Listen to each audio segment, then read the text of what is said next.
Deputy సీఎంగా ఉన్నటువంటి పవన్ కళ్యాణ్ రేపు బాధ్యతలు స్వీకరించబోతుండగా ఆయనకి ఒక గెస్ట్ హౌస్ని కేటాయించింది ప్రభుత్వం.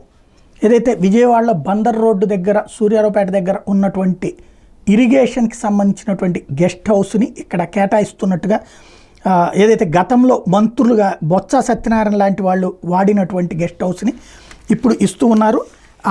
దాన్ని ఓ పక్కన పవన్ కళ్యాణ్ చూసుకోవడం, దాంట్లో అంటే పవన్కి కావాల్సినటువంటి యాక్టివిటీ అక్కడి నుంచి తీసుకురావడం అన్నటువంటిది ముఖ్యమైనటువంటిది.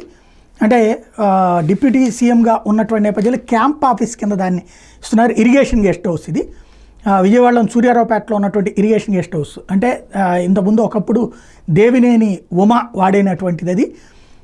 గతంలో చంద్రబాబు ప్రభుత్వంలో దేవినేని ఉమా జలవనరుల మంత్రిగా ఉన్నప్పుడు విశాలంగా నిర్మించారు. తర్వాత గత ప్రభుత్వంలో మంత్రి బొత్స సత్యనారాయణకి ఈ గెస్ట్ హౌస్ని కేటాయించారు.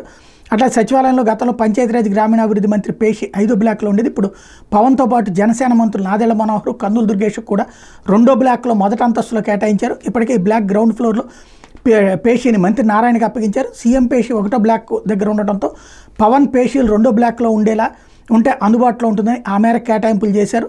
ప్రతి పండగలోనూ గొప్ప ధార్మిక సందేశం విస్తృత నిబిడీకృతమై ఉంటుందని పవన్ మరొక వైపున నిన్న రంజాన్కి సంబంధించి ఇచ్చినటువంటి స్టేట్మెంట్ కూడా మీడియాలో హైలైట్ అవుతోంది.